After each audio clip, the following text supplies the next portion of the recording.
Commission করে আমাদের অনুভূতিতে আঘাত দেওয়া হচ্ছে, আরেকদিকে মানবিক করিডোরের সিদ্ধান্ত নিয়ে স্বাধীনতার উপর আঘাত দেওয়া হচ্ছে।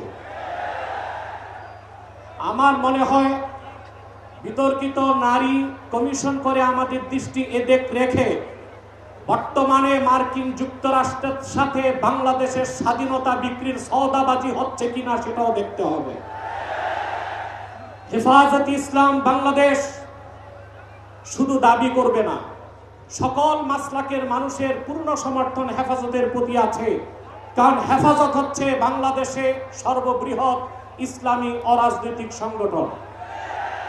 আজ আমি এই জনতার পক্ষ থেকে, বাংলাদেশের কোটি কোটি মুসলমানের পক্ষ থেকে হেফাজতের সম্মানিত আমিরের কাছে বলবো, হেফাজত রাজনীতিতে যাবে না, কিন্তু রাজনীতি নিয়ন্ত্রণ করতে হবে।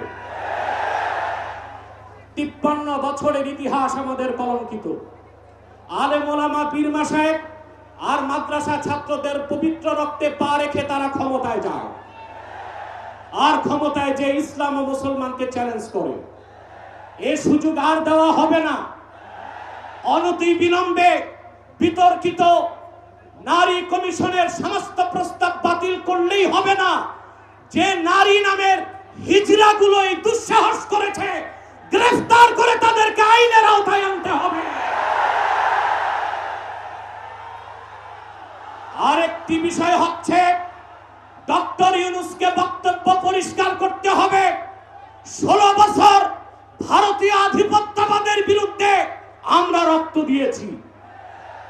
সর্বপ্রথম সকল প্রকার শিরক, কুফর, রামবাম, নাস্তিক আর ভারতীয় আধিপত্যবাদ ও ফ্যাসিবাদের বিরুদ্ধে রক্ত উৎসর্গ করেছে শাপলা চত্বরে হেফাজতের আলেম ওলামা কর্মীরা। সেই আন্দোলনের আগ্নেয়গিরিতে 5ই আগস্ট ছাত্র জনতা আগুন ধরিয়েছে শুধু। অতএব আলেম ওলামাকে বাদ দিয়ে কোনো সিদ্ধান্ত মেনে নেওয়া হবে না।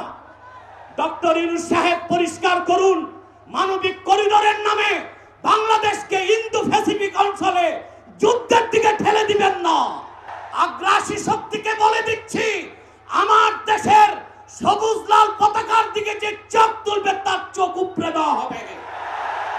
আমার বাংলার কোন 1 ইঞ্চি মাটিতে আগ্রাসনের থাবা বসালে সেই কালো হাত ভেঙে দেওয়া হবে।